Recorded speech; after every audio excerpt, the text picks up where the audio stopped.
I stopped attending family gatherings after my sister-in-law, Sarah, said there was no room for failures. That's why I wasn't invited to Thanksgiving this year. Ironically, I was looking forward to it. For once, I wasn't scrambling to prepare everything at the last minute. I had bought gifts for my parents, my brother Mark, Sarah, and their kids well before November ended. I even got a few extra items in case unexpected guests showed up. I had a feeling this year would be different. So I was shocked when my mom opened the door and said, "We don't want you here this year." I stood on their porch, bags of gifts in hand, thinking it was a joke.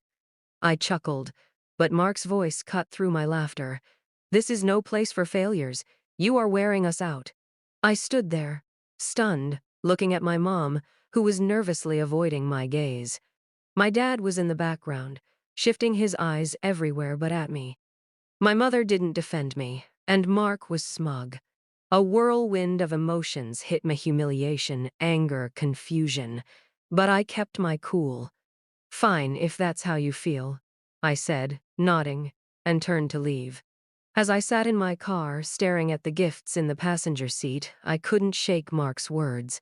No place for failure? Where did this come from? I had always been there for them, supporting them through thick and thin. I decided to go back for answers. I returned to the door, leaving the gifts in the car. My parents were still there, whispering. Mark was on the couch, scrolling through his phone, pretending nothing had happened. "What's going on?" I asked, stepping inside. "Why am I not welcome?" Mark finally looked up, smirking. "You really don't get it, do you? You've been slacking off. The kids barely got anything from you this year." I was taken aback. "What are you talking about? I spent hundreds on gifts for them. They have more in the car than anyone else. Last year you did more. This year it's like you don't care. It's embarrassing for us." He shot back. I turned to my parents, hoping for support, but my mom just smiled awkwardly and said, "But you bought a new car." I was speechless. The car is on credit. Even if it wasn't, how does that make me responsible for Mark's kid? Mark leaned back, casually declaring, "You make the most money. Families help each other.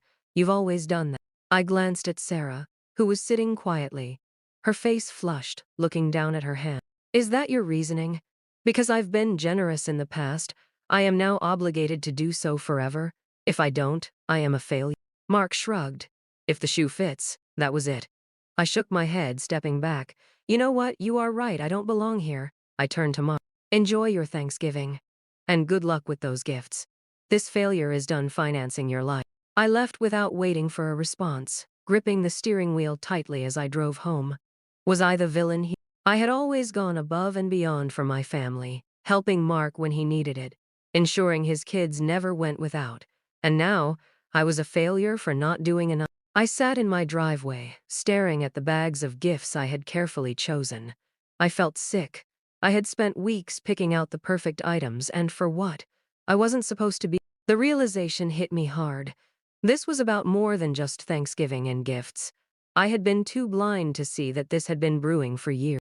Mark had always relied on me, and I had let it happen. I had helped him through financial struggles, thinking it was temporary. But it had turned into years of dependence. I had created this dynamic, and it had morphed into entitlement. The final straw was being excluded from my own family's Thanksgiving celebration. The next morning, I woke up with clarity. I decided I wouldn't help Mark anymore. No more gifts to compensate for his failures. He could figure it out himself. It wasn't easy. I knew I would lose my brother's support, and possibly my connection with him and his kids, but I couldn't keep being treated like an ATM. Days passed, and I didn't hear from anyone. I thought they would get the message, but I should have known Mark wouldn't take it lightly. Thanksgiving came and went in silence. No texts, no calls. I was alone for the first time in years. As midnight struck on New Year's Eve, my phone remained silent. I considered calling, but every time I thought about it, I remembered Mark's words. No place for failure. I had been the one holding everything together for years, and now I was disposable. I decided to give them the distance they seemed to want. By mid-January, I noticed a shift.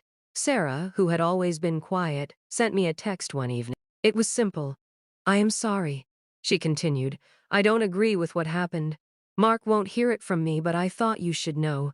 I was taken aback. I sat there, staring at my phone. On one hand, it was comforting to know someone in the family recognized the situation. On the other, it felt too little, too late. I replied, "I appreciate it, Sarah, but this isn't something I can just move on from." Then came the surprise visit.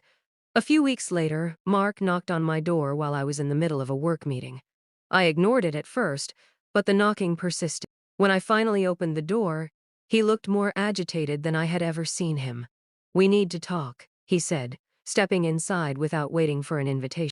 I crossed my arms. "What's this about?" "You need to stop acting like this and start helping out again," he demanded. I couldn't believe what I was hearing. "Helping out? You mean paying for your life?" I shot back. "I told you I am done with that." He scowled. "You are the one with the money. Do you know how hard it's been for us since you decided to act like this? The kids barely have what they need." I was incredulous. "You have a wife and kids. If you need more money, go earn it. It's not my job to solve your problem. You've always helped before. Why are you being so selfish now?" he retorted. "Selfish?" I echoed. "Let's talk about how you lied to our parents about me, turned them against me, and then banned me from Thanksgiving because I didn't spend enough on your kids. Now you are here asking for more? You've got some nerve." I raised my hand to stop him before he could respond. "We're done here. I am not giving you another dime, and I don't want to hear from you again until you figure out how to act like an adult." He glared at me, standing there for a moment before storming out. I thought that would be the end of it, but I was wrong. 2 days later, I received a call from an unfamiliar number. "Hello," I answered. "Is this Michael?" a man's voice asked. "Yeah, who's this?" "This is Mark Dawson. I am a lawyer representing a client who has concerns about financial matters involving your family. Do you have a moment to discuss?" I felt a chill run down my spine. "What financial issue?" "I can't go into detail over the phone, but it involves financial contributions you've made to your brother Mark and his family." I was at a loss for words. "What do you mean?" "Kelly is the client I represent," he said, pushing a packet across the desk when I arrived at his office. "She thinks Mark has been using the money you've given him inappropriately. She has reason to believe he's been hiding money from her and from you." I felt sick. "Hiding money? What do you mean?" Mark explained that Kelly suspected Mark had been funneling my financial contributions into a separate account, using the money for gambling and personal expenses instead of supporting his family. I couldn't believe. "Are you saying all those times I helped him with bills and school stuff, that money never went to them?" Mark nodded seriously. "It seems that way. Kelly discovered this recently and came to me because she didn't know what to do." I was overwhelmed. I had been deceived, and I felt foolish for not seeing it sooner. "Does Kelly have proof?" "Take a look for yourself," Mark said, sliding the folder close. I examined the documents, seeing withdrawals from Mark's account and transfers from mine that corresponded with the times I had helped him. I was furious.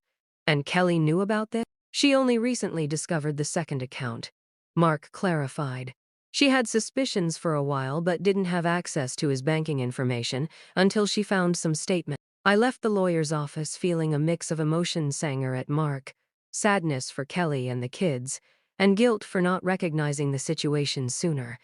But I also felt a sense of relief. I wouldn't let Mark control me anymore.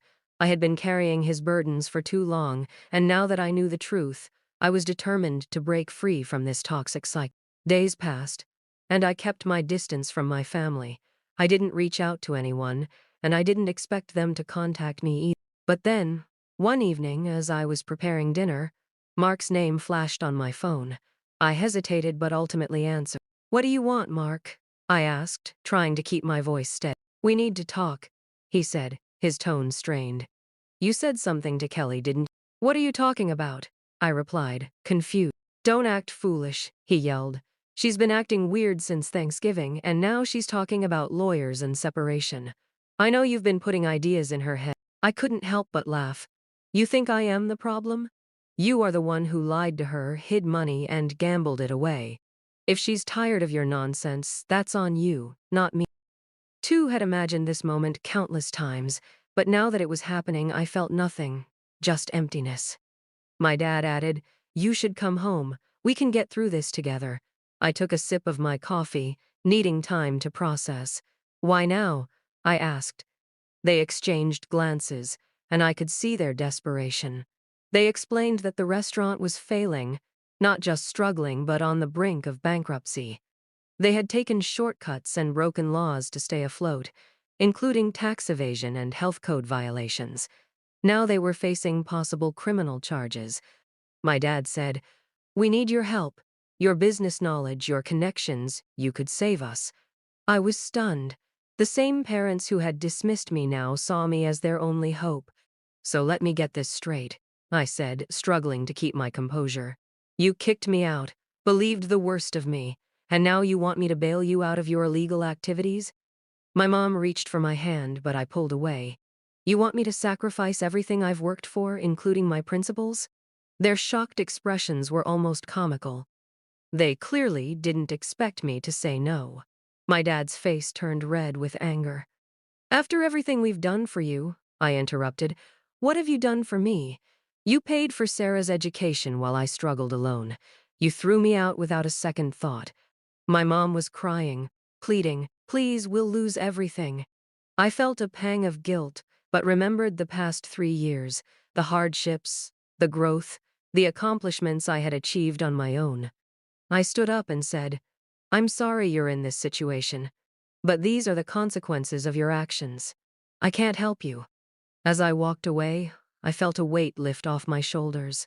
I had finally chosen myself and set my boundaries. But the story didn't end there. I realized that simply walking away wasn't enough. Their actions were illegal, and if they continued, others could be harmed. I made the difficult decision to report their unlawful activities to the authorities, including the police and health department. It wasn't easy, but I knew it was the right thing to do. The consequences were swift. Sarah called, furious, accusing me of ruining the family. My parents alternated between pleading for help and threatening legal action in their voicemails. But I didn't back down. I made it clear to the authorities that I was not involved in any illegal activities. Aunt Linda supported me through the tough weeks, reminding me that I was doing the right thing. The investigation is ongoing, and while the restaurant has been closed, my parents and Sarah are facing serious legal repercussions. It's not a happy ending, but it feels fair. I'm doing well, better than ever, actually. I feel a sense of closure. The toxic family dynamics that held me back for so long are finally broken. I have a successful career and even received a promotion offer. My coworkers have been incredibly supportive, and I've never been closer to Aunt Lynn. We're planning a trip together to celebrate once everything calms down. I won't pretend it's been easy. There are moments when I question my decisions and feel guilt, but when I reflect on the pain they caused me, I know I made the right choice. Here I am, once feeling lost and alone after being cast out, now independent and thriving, surrounded by people who genuinely care about me. While some may wish for a happy family reunion, I'm proud of the progress I've made.